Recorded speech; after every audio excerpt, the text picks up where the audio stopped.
Account delete ಆಗಿದೆ, Facebook account delete ಆಗಿದೆ. ಇನ್ಸ್ಟಾದಲ್ಲಿ almost ಅಲ್ಲಿ 3 ID ಇತ್ತು. ಒಂದು ಜಾಬ್ಸ್ ರಿಲೇಟೆಡ್ ಹೇಳ್ತಾ ಇದೆ. ಸೊ ಆ ID ಅಂತ ಬಂದು 1 ತಿಂಗಳಲ್ಲಿ ಅದೆಷ್ಟೋ ಜನ ಫಾಲೋವರ್ಸ್ನ ತೊಗೊಂಡಿತ್ತು. ಸೊ ಫೇಸ್ಬುಕ್ ಐಡಿನೂ ಅಷ್ಟೇ, ಅದನ್ನು ಡಿಲೀಟ್ ಆಗಿದೆ. ಸೊ ನಾನು ಮಾಡಿರೋ ಮಿಸ್ಟೇಕನ್ನು ನೀವ್ಯಾರು ಮಾಡಬೇಡ್ರಿ ಅಂತ ಹೇಳ್ತೀನಿ. ಹಾಯ್ ಫ್ರೆಂಡ್ಸ್, ಹೇಗಿದ್ದೀರಾ? ಎಲ್ಲರೂ ಚೆನ್ನಾಗಿದ್ದೀರಾ ಅಂತ ತಿಳ್ಕೊತೀನಿ. ಸೊ ಏನಪ್ಪ ಅಂತ ಹೇಳಿದರೆ, ನನ್ನ ಒಂದು ಐಡಿಗಳು ಡಿಲೀಟ್ ಆಗಿದ್ದಾವೆ.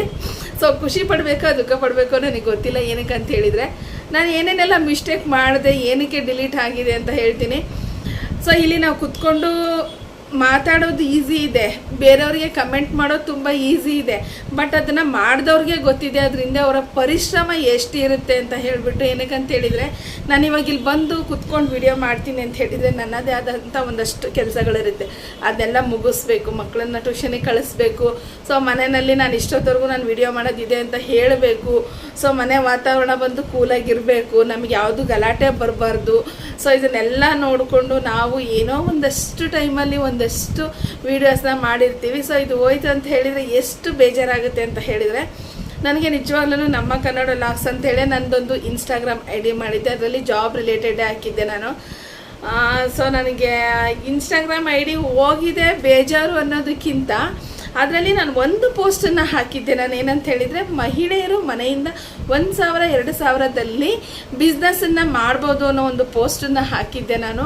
ಅದು ಹತ್ತತ್ರ 1 ಮಿಲಿಯನ್ ಹತ್ತತ್ರ ನನಗೆ ವ್ಯೂಸ್ ಬಂದಿತ್ತು. ಆ ಒಂದು ಪೋಸ್ಟಿಗೆ ಅಷ್ಟು ಕಮೆಂಟ್ಸ್ ಬಂದಿತ್ತು.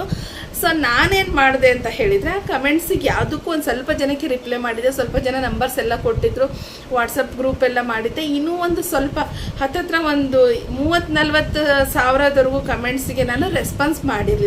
ಏನಕ್ಕೆ ಅಂತ ಹೇಳಿದರೆ, ಸೊ ನಾನು ಒಂದಷ್ಟು ಯೋಚನೆಗಳನ್ನು ಮಾಡ್ತಾ ಇದ್ದೆ. ಇನ್ಸ್ಟಾಗ್ರಾಮಲ್ಲಿ ನೋಡ್ತಾ ಇದ್ರೆ ನೀವು, ನಾನು 1 ತಿಂಗಳಲ್ಲಿ 1 ಕೋಟಿ ಸಂಪಾದನೆ ಮಾಡಬೇಕು, 1 ವರ್ಷದಲ್ಲಿ 1 ಕೋಟಿ ಸಂಪಾದನೆ ಮಾಡಬೇಕು ಅಂತ ಹೇಳ್ಬಿಟ್ಟು. ಸೊ ನಾನು ಏನಾದರೂ ಮಾಡಬೇಕಲ್ಲ, ನನ್ನ ಕೆಳಗಡೆ ನಾನೊಂದು 30-40 ಜನ ಮಹಿಳೆಯರಿಗೆ ಕೆಲಸ ಕೊಡಬೇಕು. ಸೊ ಅದರಿಂದ ನಾನು 1 ವರ್ಷದಲ್ಲಿ ಒಂದಷ್ಟು ಟಾರ್ಗೆಟ್ ಹಾಕ್ಕೊಂಡೆ, ಇಷ್ಟು ಮಾಡಬೇಕು. ಸೊ ಇದಕ್ಕೆ ನಾನು ಪ್ಲ್ಯಾನ್ ಮಾಡಿಬಿಟ್ಟು ನಾನು ಅವರಿಗೆ ಒಬ್ಬೊಬ್ಬರಿಗೆ ನಾನು ರೀಚ್ ಮಾಡಿಬಿಟ್ಟು ನನ್ನ ಒಂದು ಪ್ಲ್ಯಾನನ್ನು ಎಕ್ಸ್ಪ್ಲೇನ್ ಮಾಡಿ ನಾನು ಅವರಿಗೆ ಒಂದು ಜಾಬ್ ಆಪರ್ಚುನಿಟಿನ ಕೊಡಬೇಕು ಅಂತ ಹೇಳಿಬಿಟ್ಟು ನಾನು. ಸೊ ಒಂದು 15 ದಿನ ನಾನು ಅದಕ್ಕೆ ಕಮೆಂಟ್ಸಿಗೆ ನಾನು ರೆಸ್ಪಾನ್ಸ್ ಮಾಡಲಿಲ್ಲ. ಸೊ ಮೊನ್ನೆ ಏನಾಯಿತು, ಮೊನ್ನೆ ನೈಟು ನಾನು ಒಂದು ಪೋಸ್ಟನ್ನು ಹಾಕಿದೆ. ಬಟ್ ಯಾರು ಹಾಕ್ತಾ ಇರೋ ಪೋಸ್ಟಲ್ಲ, ನಾನು ಹಿಂದೆ ಆ ಪೋಸ್ಟನ್ನು ಹಾಕಿಲ್ಲ ಅನ್ನೋ ರೀತಿಯೂ ಇಲ್ಲ. ಜಾಬ್ ರಿಲೇಟೆಡೇ ನಾನು ಹಾಕಿದೆ. ಬಟ್ ಅದು ಏನು ರಿಪೋರ್ಟ್ ಮಾಡಿದ್ರೆ ಏನೋ ಗೊತ್ತಿಲ್ಲ. ಪರ್ಮನೆಂಟ್ಲಿ ನನ್ನ ಎಲ್ಲ Facebook official account, business account ಮತ್ತು ಇದು ಇನ್ಸ್ಟಾಗ್ರಾಮಲ್ಲೂ ಅಷ್ಟೇ ನನ್ನ ಒಂದು ಅಫಿಷಿಯಲ್ ID ಮತ್ತು ಬಿಸ್ನೆಸ್ ID ಎಲ್ಲನೂ ಡಿಲೀಟ್ ಆಗೋಗಿದೆ. ಸೊ ಅದಕ್ಕೆ ಅಪೀಲ್ ಹೋಗಬೇಕಿತ್ತು. ಸೊ ಅಪೀಲ್ ಹೋಗಿದ್ದೀನಿ ನಾನು, 2-3 ಸಲ ಅಪೀಲ್ ಹೋಗಿದ್ದೀನಿ. ವೋಟರ್ ID ಮತ್ತು ಅವರು ಡಾಕ್ಯುಮೆಂಟ್ಸ್ ಕೇಳಿದ್ರು, ಅದನ್ನೆಲ್ಲ ಕೊಟ್ಟಿದ್ದೀನಿ. ನಾನು ನೆಕ್ಸ್ಟ್ ವೀಡಿಯೋದಲ್ಲಿ ನಾನು ಏನೆಲ್ಲ ಮಾಡ್ತಾಯಿದ್ದೀನಿ ಅನ್ನೋದನ್ನು ಶೇರ್ ಮಾಡ್ತೀನಿ.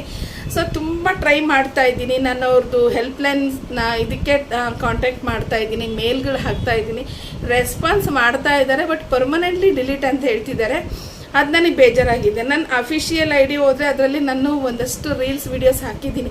ನನಗೆ ಅದು ಬೇಜಾರಾಗೋದಿಲ್ಲ. ಏನಕ್ಕಂತೇಳಿದ್ರೆ, ನಾನು ರೀಲ್ಸ್ನ ಮಾಡ್ಬೋದು, ಒಂದಿನ ಟೈಮ್ ಸಿಕ್ಕರೆ ಮಾಡ್ಬೋದು ನಾನು ರೀಲ್ಸ್ನ. ಬಟ್ ಓಲ್ಡ್ ಮೆಮೊರೀಸ್ ಇತ್ತು, ನನಗೆ ಅದು ಅಷ್ಟೇನು ನನಗೆ ಬೇಜಾರು ಅನ್ನಿಸ್ತಾ ಇಲ್ಲ. ಬಟ್ ಇದು ಏನೋ ಒಂದು ಬಿಸ್ನೆಸ್ಸನ್ನು ಮಾಡಬೇಕು ಅಂತ ತಲೆಯಲ್ಲಿ ಇಟ್ಕೊಂಡು ಸೊ ಒಂದು ವಿಡಿಯೋನ ನಾನು ಹಾಕಿದ್ದೆ. ಅದು ಎಷ್ಟು ಮಿಸ್ ಆಯಿತು ಅಂತ ಹೇಳಿದರೆ, ಅದಕ್ಕೆ ನಾನು ವಿಡಿಯೋ ಪೋಸ್ಟ್ ಮಾಡಿದ ತಕ್ಷಣ 4,000 5,000 6,000 ವ್ಯೂಸ್ ಎಲ್ಲ ಬರ್ತಾಯಿತ್ತು.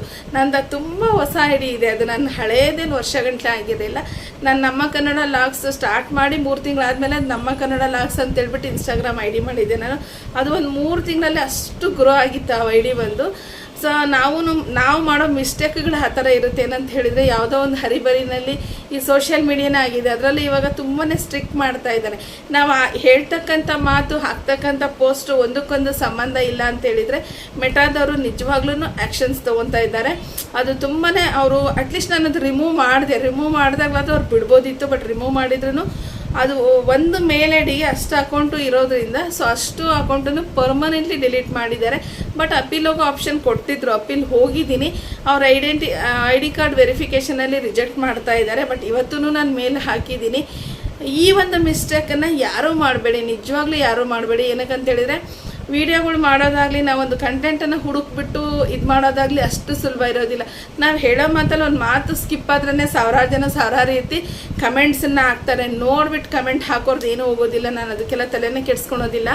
ಬಟ್ ಮಾಡೋರಿಗೆ ಆ ಕಷ್ಟ ಗೊತ್ತಿರುತ್ತೆ. ನಾವು ಎಷ್ಟೆಲ್ಲ ಟಾಪಿಕ್ನ ಸರ್ಚ್ ಮಾಡ್ತೀವಿ, ಅದ್ರ ಬಗ್ಗೆ ಹೇಳಿದರೆ ನಾಳೆ ಯಾರು ಕ್ವಶನ್ಸ್ ಕೇಳಿದರೆ ನಾವು ಅದಕ್ಕೆ ಹೇಗೆ ಆನ್ಸರ್ ಮಾಡಬೇಕು ಅಂತ ಪ್ರಿಪೇರ್ ಆಗ್ತೀವಿ. ಏನು ಪ್ರತಿಯೊಂದನ್ನು ನೋಡಿಕೊಂಡು ಹುಡುಕ್ಬಿಟ್ಟು ಅದಕ್ಕೆ ಒಂದಷ್ಟು ಟೈಮ್ ಕೊಟ್ಟು ನಾವು ಮಾಡಿರ್ತೀವಿ. ನಾವು ಮಾಡೋ ಈ ಒಂದು ಸಣ್ಣ ಪುಟ್ಟ ಮಿಸ್ಟೇಕ್ಗಳಿಂದ ನಮಗೆ ಎಷ್ಟು ಪ್ರಾಬ್ಲಮ್ ಆಗುತ್ತೆ ಅಂತ ಹೇಳಿದರೆ, ನಿಜವಾಗ್ಲೂ ನನಗೆ ಇವಾಗ ಹೊಸ ಐ ಡಿ ಮಾಡಿದ್ರೂ ಸೇಮ್ ಅದು ಐ ಡಿ ವೆರಿಫಿಕೇಷನ್ ಕೇಳ್ತಾ ಇದೆ. ಸೊ ಹೊಸ ಐ ಡಿನೂ ನನಗೆ ಕ್ರಿಯೇಟ್ ಆಗ್ತಾಯಿಲ್ಲ ಇನ್ಸ್ಟಾಗ್ರಾಮಲ್ಲಿ. ಸೊ ಇವಾಗ ಫೇಸ್ಬುಕ್ ಯೂಟ್ಯೂಬ್ ಬಿಟ್ಟರೆ ನನಗೆ ಬೇರೆ ಐ ಡಿ ಅಂತಲೇ ಯಾವುದಿಲ್ಲ, ಹಂಗೆ ಹೋಗ್ಬಿಟ್ಟಿದೆ. ಅದು ಏನು ರೀಸನು ಏನು ಅಂತ ಗೊತ್ತಿಲ್ಲ. ಬಟ್ ನಿಧಾನವಾಗಿ ಕೂತ್ಕೊಂಡು ಅದೆಲ್ಲ ನೋಡಬೇಕು. ಅಷ್ಟೊಂದು ಟೈಮ್ ನನಗಿರಲಿಲ್ಲ. ಬಟ್ ಇವತ್ತಿಂದ ಈ ಒಂದು ಕೆಲಸ ಸ್ಟಾರ್ಟ್ ಮಾಡಿದ್ದೀನಿ. ನಾನು ಹೇಗಾದರೂ ಮಾಡಿ ನನಗೆ ಅಫಿಷಿಯಲ್ ಐ ಡಿಗಳು ಹೋದ್ರೂ ಪರವಾಗಿಲ್ಲ, ಅದೊಂದು ಬಿಸ್ನೆಸ್ ಐ ಡಿ ಬೇಕು ನನಗೆ. ಆ ಐ ಡಿನಾದರೂ ನಾನು ರಿವೋಕ್ ಮಾಡ್ಕೊಳೋಣ ಅಂತ ಹೇಳ್ಬಿಟ್ಟು ಇವತ್ತಿಂದ ನಾನು ಕೆಲಸ ಸ್ಟಾರ್ಟ್ ಮಾಡಿದ್ದೀನಿ. ಇವತ್ತಿಂದ ಕಸ್ಟಮರ್ ಕೇರಿಗೆಲ್ಲ ಒಂದಷ್ಟು ಮೇಲ್ನ ಹಾಕಿಬಿಟ್ಟು ಅದಕ್ಕೆ ಒಂದು ಸಂಬಂಧಪಟ್ಟಂಥ ಒಂದಷ್ಟು ಸ್ಕ್ರೀನ್ಶಾಟ್ಸು ಅದೆಲ್ಲ ಕಳಿಸ್ಬಿಟ್ಟು ನನಗೆ ಐ ಡಿ ರಿವೋಕ್ ಮಾಡಿಕೊಡಿ ಅಂತ ನಾನು ರಿಕ್ವೆಸ್ಟ್ ಮಾಡ್ತಾ ಇದ್ದೀನಿ. ಬಟ್ ಅವ್ರು ಏನಂತ ಹೇಳಿದರೆ, ನಮಗೆ ಒಂದು 24 hours ಟೈಮ್ ಕೇಳ್ತಾ ಇದ್ದಾರೆ, ಮತ್ತು ಐ ಡಿ ಕಾರ್ಡ್ ರಿಜೆಕ್ಟ್ ಮಾಡ್ತಾ ಇದ್ದಾರೆ. ಇದು ಯಾವುದೂ ನಾವು ಹೇಳ್ತೀವಿ ತಪ್ಪು ಮಾಡಿದರೆ ಸಾವಿರಾರು ದಾರಿ ಇರುತ್ತೆ ಅಂತ. ಕೆಲವೊಂದರಲ್ಲಿ ತಪ್ಪು ಮಾಡಿದರೆ ಸಾವಿರಾರು ದಾರಿ ಇರುತ್ತೆ, ಕೆಲವೊಂದರಲ್ಲಿ ದಾರಿಗಳೇ ಇರೋದಿಲ್ಲ, ಮುಚ್ಚೋಗ್ಬಿಡುತ್ತೆ. ನಮ್ಮ ಲಕ್ಕು ಚೆನ್ನಾಗಿರಬೇಕು. ಲಕ್ಕು ಕೈ ಕೊಡ್ತು ಅಂತೇಳಿದರೆ ಇರೋ ದಾರಿಗೂ ಮುಳ್ಳಾಕ್ಬಿಡ್ತಾರೆ ಜನ, ಹಂಗಾಗ್ಬಿಡುತ್ತೆ. ಸೊ ದಯವಿಟ್ಟು ಈ ಥರ ಮಿಸ್ಟೇಕ್ಗಳನ್ನು ಮಾಡಬೇಡಿ. ಯಾರೇ ಸೋಷಿಯಲ್ ಮೀಡಿಯಾದಲ್ಲಿದ್ದರೂ ಸೊ ಪೋಸ್ಟ್ಗಳನ್ನು ಮಾಡಬೇಕಾದ್ರೆ ಸ್ವಲ್ಪ ನೋಡಿಕೊಂಡು ಪೋಸ್ಟನ್ನ ಹಾಕಿ. ಸೆನ್ಸಿಟಿವ್ದಾಗಿರ್ಬೋದು, ಕೆಲವೊಂದು ಅದು ಫ್ರಾಡ್ ಅಲರ್ಟ್ ಆಗಿರ್ಬೋದು. ಸೊ ಈ ಥರದನ್ನೆಲ್ಲ ತುಂಬ ಹಿಡಿತಾ ಇದ್ದಾರೆ ಇವಾಗ. ಈ ಥರದಿಂದನೇ ನನ್ನೊಂದು ಐ ಡಿ ಬಂದು ಏನಂತ ಹೇಳಿದರೆ ಡಿಆಕ್ಟಿವೇಟ್ ಆಗಿದ್ದು. ಬಟ್ ನನಗೇನು ಒಂದು ಜಾಬ್ದು ಅಷ್ಟೇ ನಾನು ಪೋಸ್ಟ್ ಹಾಕಿದ್ದೆ, ಅದು ನಾನು ಓನ್ ಕಂಟೆಂಟಲ್ಲೇ ಹಾಕಿದ್ದೆ. ಅದೇನಾದರೂ ರಿಪೋರ್ಟ್ ಮಾಡಿದ್ರೆ ಏನು ನನಗೇನೂ ಗೊತ್ತಾಗಲಿಲ್ಲ. ಬಟ್ ಅವತ್ತು ನನಗೆ ಅಷ್ಟೆಲ್ಲ ನೋಡೋಷ್ಟು ಟೈಮು ಇರಲಿಲ್ಲ ನನಗೆ. ನೋಡೋಣ ಬಿಡು ಬರುತ್ತಲ್ಲ ಅಂದ್ಕೊಂಡು ಸುಮ್ಮನಾದೆ. ಇವಾಗ 3 ದಿನ ಆಯಿತು. ಬಟ್ ಇವತ್ತು ನನಗೆ ಸೀರಿಯಸ್ಸಾಗಿ ಆ ಐ ಡಿ ಬೇಕು ಅಂತ ಹುಡುಕ್ತಾ ಇದ್ದೀನಿ, ಬರ್ತಾಯಿಲ್ಲ. ಸೊ ಯಾರನ್ನೋ ಇನ್ಸ್ಟಾಗ್ರಾಮ್ ಆಗಿರ್ಬೋದು, ಫೇಸ್ಬುಕ್ ಆಗಿರ್ಬೋದು, ಸೊ ಈ ಥರದ ಮಿಸ್ಟೇಕ್ಗಳನ್ನು ಖಂಡಿತ ಮಾಡೋಕ್ಕೆ ಹೋಗಬೇಡಿ ಅಂತ ಹೇಳ್ತೀನಿ. ಹೋಪ್ ಇವತ್ತಿನ ನನ್ನ ಈ ಒಂದು ವಿಡಿಯೋ ನಿಮಗೆ ಇಷ್ಟ ಆಗಿದೆ ಅಂತ ತಿಳ್ಕೊತೀನಿ. ಇಷ್ಟ ಆಗಿತ್ತು ಅಂತ ಹೇಳಿದರೆ ನನ್ನ ಚಾನಲ್ನ ಸಬ್ಸ್ಕ್ರೈಬ್ ಮಾಡಿ. ಆದಷ್ಟು ನಿಮ್ಮ ಸೋಷಿಯಲ್ ಮೀಡಿಯಾದಲ್ಲಿರೋ ಫ್ರೆಂಡ್ಸ್ಗೆ ಈ ಒಂದು ವಿಡಿಯೋನ ಶೇರ್ ಮಾಡಿ ಅಂತ ಹೇಳ್ತೀನಿ. ಥ್ಯಾಂಕ್ ಯು ಎಲ್ಲರಿಗೂ.